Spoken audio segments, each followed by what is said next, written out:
Turn it off because Brad had to go. Oh, that was so fantastic. Thank you guys so much for joining us. We had so much fun. I can't believe Grady said that thing. I can't either. Good night, everybody. Good night.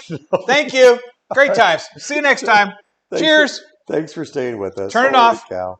All righty. Holy mackerel. We haven't had a technical difficulty Since I was running things. You still are running things. God bless America. We'll talk about that. But did you pay the internet bill? I did. I actually paid the internet bill. What I didn't pay was the security update bill. Holy cow. Yeah. All right. All my Microsoft friends out there, I'm calling you out. That was a forced update. That was a forced update, dude. I even told it to wait till later. If there's a way to skip the forced update while I'm actually doing something like this, that would be super nice. But if not, it's all fine. But you know what? We were talking about all sorts of fun things. We were. So I'm not even going to worry about that. Who cares? I'm going to talk about the messenger. The messenger? I don't know. We were having the delicious butter garlic with the Sablon. Cool stuff. God, dude, you were on a roll, too. No, we were talking about the 10-year anniversary champagne. That's right, and how beautiful it is tasting, and how fantastic it's going to be even in 5 years from now. Yep. It's going to be absolutely fantastic.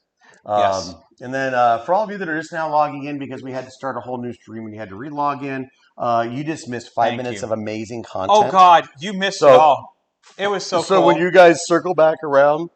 Freddie had his bikini on. Circle around. It was out of control. It'll be great. Totally out of control. So we talked about that. We had great questions about the sparklers. Yep.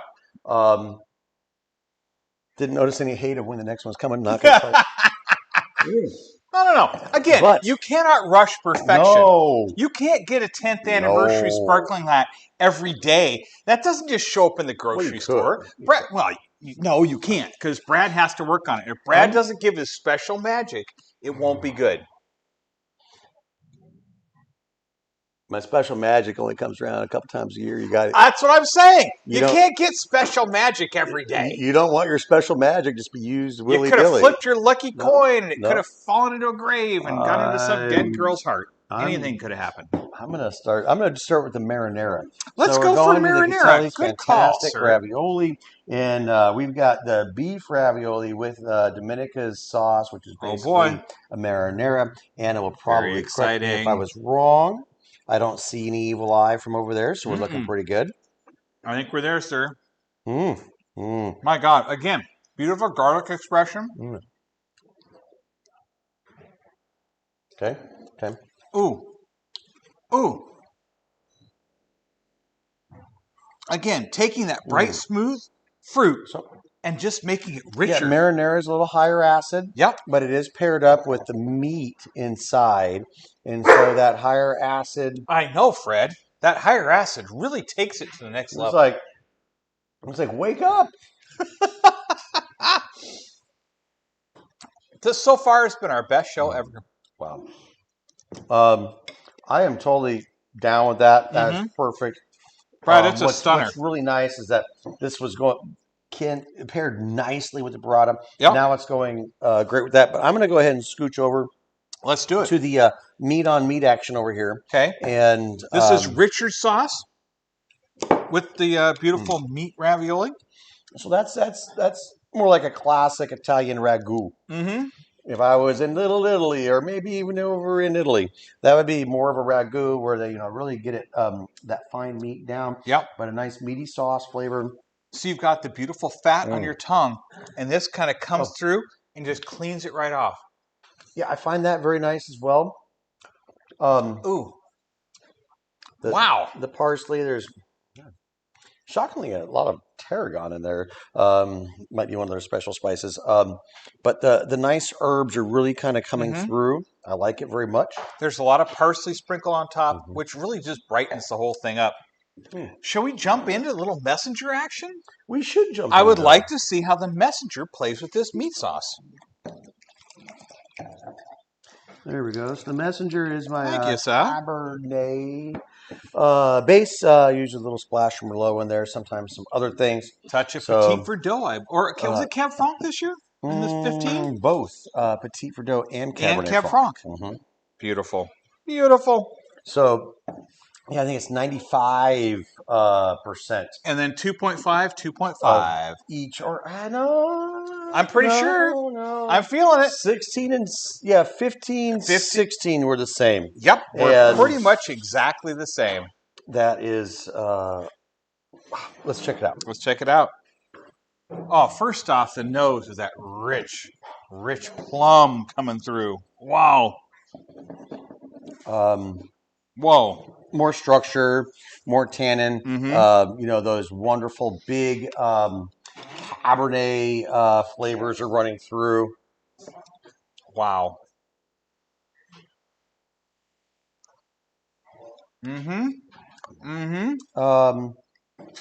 Really, really nice. I'm going to go backwards. I think this is probably going to be better with the meat sauce since the 15, gosh dang it, it's still. The 15 is so young and so vibrant. It's insane. Wow. Where the 14 has now relaxed into itself and it's feeling it, the 15 is just, if I could say the word, unruly. No, it's not unruly. It's really expressing itself as a beautiful Alexander Valley or Northern Sonoma County Cabernet right now. Where my Cabernets typically are going to be a little more relaxed than this. But like we were talking about earlier, this is the end of our last drought. This wine was really intense to begin with, but right now is just really tasting fantastic. But to me, I think if this went into a lineup with a bunch of other Sonoma County cabs, first of all, it's better than them. But second of all, when you smelled it and tasted it, you say that smells like Alexander Valley. Sure. Northern Dry Creek with that beautiful, intense fruit. I'm going to go to the marinara now because actually I think there might be enough meat sauce in there to kind of tame it. I've got a feeling. But again, when I say the word unruly, I'm comparing it to your other calves, Brad. I'm not comparing it to other jackalopes out there. Your calf, again, it's the 15 is an outlier. It's so bold still after all this time. That is excellent with the marinara as well. I was suspecting where actually this is very rich and fantastic. It's working perfectly with it. Yeah. But I was wondering with the marinara sauce and then the meat ravioli, if the meat inside was going to be able to give it just enough richness and some fat. And I think it does. I think it did. I think it does. I think the 15 and Dominica sauce is maybe the better pairing. Wow. Where this wine's younger and more vibrant. And so those fuller-bodied flavors, the tannins aren't up there with it, but no. But here's the thing. Again, even for your unruliest cab, the tannins are still smooth and soft and silky and beautiful. Peace out, cool cats. Ramazotti's leaving the house. Either one, absolutely fantastic. No, you couldn't go wrong. You really couldn't. Of course, another classic pairing with these types of dishes would be the Zinfandel. Sure. The Zinfandel, probably fine with the Barada as well. Probably not as good as the Sauvignon Blanc and the Freddy Cuvée, but that would be a nice bottle to have from appetizer through entree. I think, even though I didn't try the Messenger with the Barada, I think it'd been fantastic. Yeah, I think it would have been okay. Fantastic. I think it would have been fun. Went back to that really rich cheese, that nice sharp cheese. Gosh dang it. Besides classic Italians, I'm going to say, hey, Anna, do you know if they put goat cheese into their cheese ravioli? It's ricotta cheese. I know there's a lot of ricotta in there, but there's a really nice sharpness to it. I do not know. So it might be a little bit in the background. You never know what Nick and Dominica are doing over there. They're up to crazy But there's a nice sharpness to it like you would get from a goat cheese. Mm-hmm. The ricotta is definitely there, but you see, ricotta is not sharp to me. It's not sharp. But this has that presence. There's more to it. It's not just your pecorino. Not at all. Your Parmigiana Reggiano. I haven't been getting down on that pecorino as often as I should, but I should. You should never stop. I wouldn't. I never do. But I have been going on the Parmesan pretty hard lately. They've got a I honestly, with all their other things, I order this rarely. So I'm really getting into the cheeses and what the blend is. I'm gonna have to go pick his brain and see what's going on. what's up. But you know what's really exciting is the garlic is the same. You know they use a lot of garlic all the way through. But this guy tames the garlic so beautifully. Yeah, the garlic is a little sharp with the Sauvignon Blanc. And the Sauvignon Blanc was having a hard time hanging in there. It did. And and then here's our thing. After one or two bites, that intensity of that rich raw garlic is going to subside a little bit. Yep. And then the Sauvignon Blanc is going to be able to hang in with that as well. But no, I think those are some fantastic pairings. Those are some wonderful things. Loving it so much. So you've got to get up, pick up your wine, go hang out, grab a little fun food to go. And what are we low on? What should they be picking up when they're up to see us? Oh my gosh. The current vintage Viognier, which is the 2019. Yep. 2020. 2020. 19, sir. No, 2020. 19. Would you like me to grab a bottle? What? Ask the alcoholic. Which one?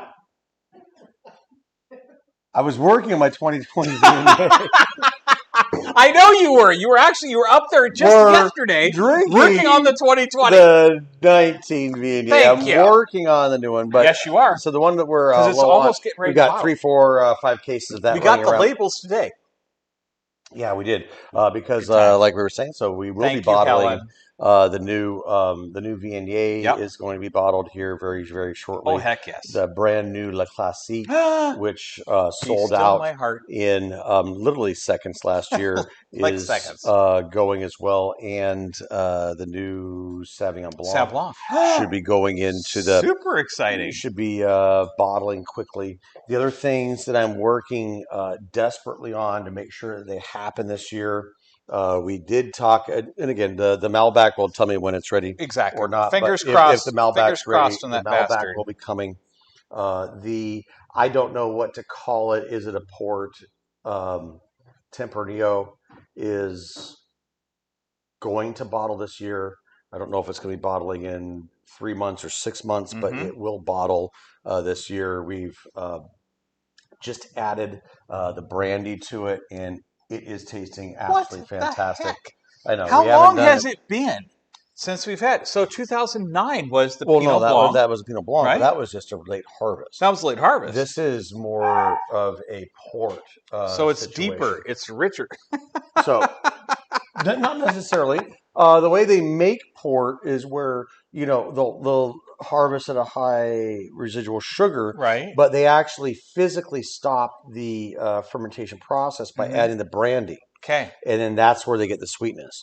This one, we fermented it complete, and then we're adding the brandy into it. So that's why I can't call it a port style. Right. That's why it's not a late harvest. It's a harvest. It's a hybrid. It's a hort. It's a hybrid.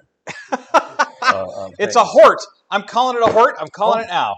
The other thing that we're working on really diligently right now is, am I going to take the 3 barrels of 2017 Tempranillo, right, and bottle that as the reserve of the 2017, or restart, or are we going to restart the Solera with that, with those 3 barrels, or do I do 50 cases of the reserve and then save 1 barrel for the Solera?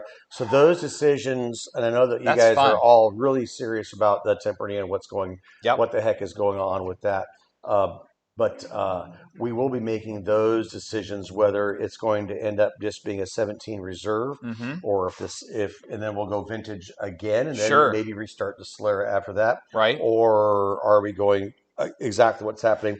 Those decisions are being made. Lots of things are happening in the winery right now, and for those of you that see the regular Brad and Jim show, we're always talking about what's going on in the winery, and those are going to be some things I'm going to be talking about in our shows here coming up. I think our next one's that's kind of the fun thing, because again, Brad is always trying to figure out what's the next thing.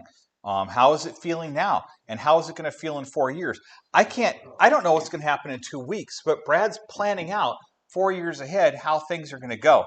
That's what a winemaker does, and that's what makes things fun. Right, and if you apply your lotion in the pit for the next 4 years, your skin will be supple and soft and ready to go. Good to know. Sorry, I saw one of the shows of the new Hannibal thing. Yeah, don't do it. I'm not highly recommend. I know I just said it. I'm just going to tell you, don't do it. It made the other Hannibal shows. I don't even know. Kind of like it was just gross and wrong. So don't do it. Do not watch that show. Fantastic. Go back to the Mandalorian, or perhaps revisit American Gods. There you go. They got a new showrunner. Pushing that on me. I got through 3 or 4 episodes. But you know what? There's a lot happening after that. I like Schlesinger. Supposedly the devil guy, but he was the guy in Deadwood that said a lot of nasty words. Right. Kind of turned you off there? No, I liked him very much. He's a great actor. And that's why I thought that show was going to be awesome. But I'm still struggling getting into that. You know what? It was fun. I took a break. The book was so good. The book was so ridiculously good. I took a break and I came back. Danny says that we should start Deadwood up again. Hey! What is the varietal of your either late harvest or kind of like? Is it a red or a red? It is. Okay, sorry. I thought it is Tempranillo. Oh, a late harvest. So that would be red, and it would be Tempranillo-y. And here's the deal: this is not a Joe Exotic moment here. The moment that I'm talking about is that in Portugal, about a third of Portuguese ports are made from Tempranillo. Fascinating.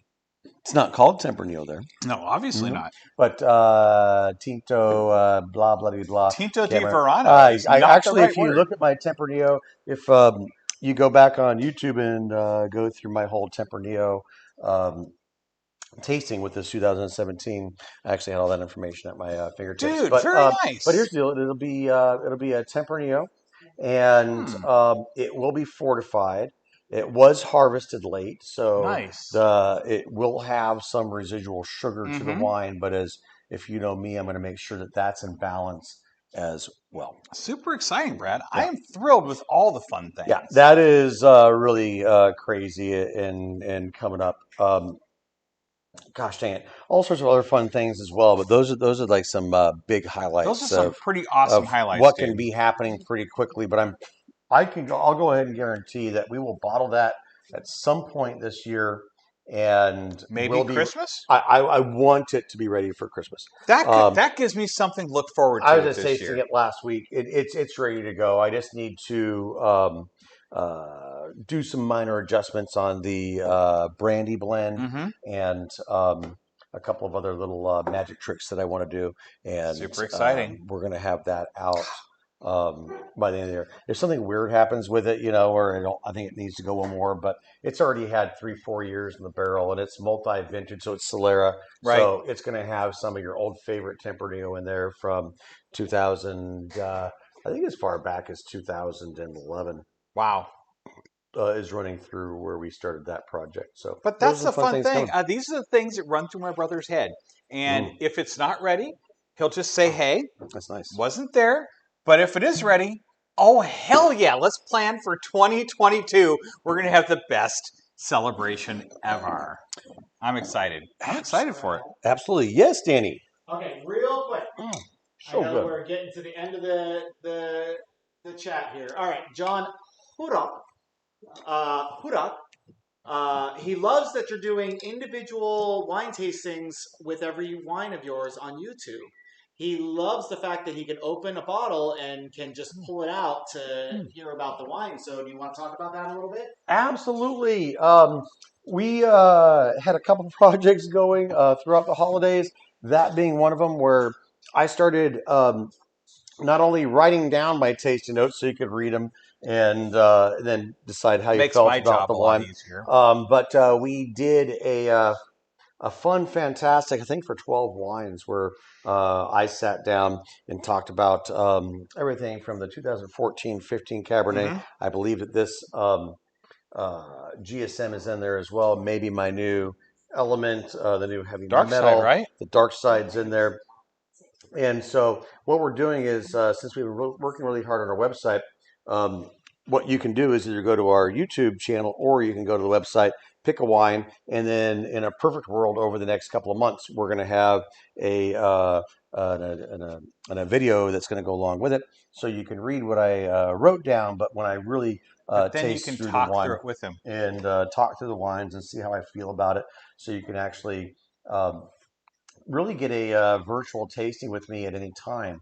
And I've been wanting to do that since 2 years ago we started the cooking videos, but I really wanted to start doing little mini videos for YouTube so that I could taste the wine along with you. So even if it was something you got 2 or 3 years ago, oh, here's a wine, and this is what Brad thinks about it. Let's see what he said. I haven't had this wine in 2 or 3 years. So in a perfect world over the next couple of months, we're going to actually go through and get some of our back vintages retasted through. And actually I made those tasting notes for the 2015 Cabernet 3-4 years ago. So it's time to update them anyway. It is. But we're going to be doing those for YouTube videos. And then at any moment, whenever you open up one of my wines, in a perfect world within the next couple of months, every wine will have its own tasting note. Click on the picture, go to the tasting notes. Not only the new stuff that's coming out, but we're going to be working. But all of our back vintages. We're not going all the way to the 2005. All right, we're not going all the way back, but we're going to go. We're going to go a couple years back and try to get through all those. Some of the stuff we still have and around. Then one more thing about that is. Those sort of started out as my little Zoom tastings, and we were getting really in depth on where the grape came from, where it migrated around the world, how it made it here to Alexander Valley, and maybe why it's so great to be grown here in Alexander Valley. And then we got some feedback of taste your wine, let me know what it tastes like, and be done with it. If I wanted to know about Bordeaux, I would learn about it other places. So we've eliminated all of that fluff or in-depth conversation about the wine, where the grape and where the grape came from, and we really just go straight into tasting the wine, smelling the wine, telling you where it grows, some quick pertinent information, and then my thoughts about it. And so now what we're going to do is we're going to reserve, if you want me to talk about the Rhone in Bordeaux, or the right side of the Rhone, the left side of the Rhone, left side of Bordeaux, right side of the Rhone, we can do that in private Zoom meetings and stuff like that. So if you wanted to have an educational Zoom meeting about different things, I'll give you all the information that I can. But thank you very much for bringing that up, John. I sure appreciate it that you noticed that those things are out there. We worked through it. You'll see some of them are going to have some Christmas backgrounds. I thought better of it at the end.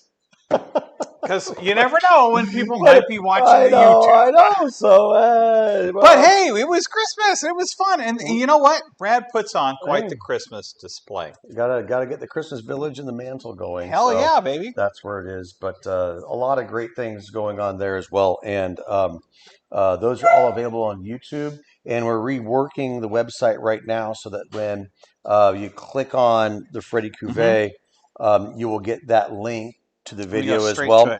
Not there yet. So if you want to see those videos, just go straight to our YouTube channel. I'm pretty sure that's Mercury Wine. Yeah, Mercury Wine. We actually have a custom URL. How cool are we? Very cool. Love to customize those things. I do. I love being custom. Let's wrap it up. All right, kids. Thank you. This was very fun. Thanks for hanging in for all the technical. I'm sure there's like 4 people left after our. I know. God bless America. That's Microsoft update. Oh, we got back up. Hey. Everybody stayed with us. Thank you so much. Microsoft updates. What are you going to do? Yeah. Bill Gates, I'm going to be sending you a very strongly worded email tomorrow. Aaron Lilly says if we had a Mac, this wouldn't happen. Guess what we're buying tomorrow? They're right. Oh, where's my watch? I don't even have my watch. Oh, wait. If my Mac wasn't from 2012 and still worked, I would bring it in. All right. You can tell just for. All right. So there's my 12 plus maximum. Yeah, look at that bad dog. 75-year financing plan. Pretty snazzy. So all of our pictures that we're going to be putting out are going to be coming from. Oh, hell yeah. From the multiple lenses of quadplex of that. So we're looking good there. Super sexy, dude. Yeah. So Apple's still in our. It is. It's in our pockets every day. It's in our pockets. Usually and your watch. I had poison oak. We're not wearing anything tight on my wrists right now. I thought you were immune to poison. No, oak. that's where I might have actually gotten into poison sumac. Because oak kind of like bounces off you. I look at oak and my face turns into orange colors. So we're lovely bright shades of red right now. Brad, God bless and all that kind of stuff. So no Apple Watch today, but we'll wear it later. So it didn't protect me from that. We will but indeed. Holy mackerel! Thank you guys very much for Thanks for hanging with us. Love you guys we very appreciate much. It so much. You're the best. Need wine? Give Grady a call. Shoot him an email. I'm here. Couple more days to adjust your wine club. That's right. If you need some Freddy Cuvée, it is in the tasting room right now. It is available. So if you want to taste it for yourselves, that is available. Yeah. And don't forget, there's this. The Skins has been selling crazy. The Skins. We've only talked about the Skins. Don't forget the Skins for the early spring. We talked about the Skins twice, and it has been selling like the proverbial hot cake. I was thinking like a squirrel on a scalded skillet. That's what I was going to say. I had to bring another pallet in today. But the Skin is really coming into its own right now. It is evolving. Is it in its perfect place right now? No, but it is absolutely fantastic. If you've been craving a full-bodied white wine with all those crazy flavors, it's got everything. It's all over it, kids. All right. Well, this has been fantastic. Sorry about our little glitch, but thank God we had a JJ on hand to. Yay! We have a glitch fixer. His fingers were moving quite quickly. They were. To get he us back he was worried for half a second and there. Online, and I didn't have to be worried this time. It was super awesome. Lots more things to come. All right, guys. We'll see you guys next week, and thank you.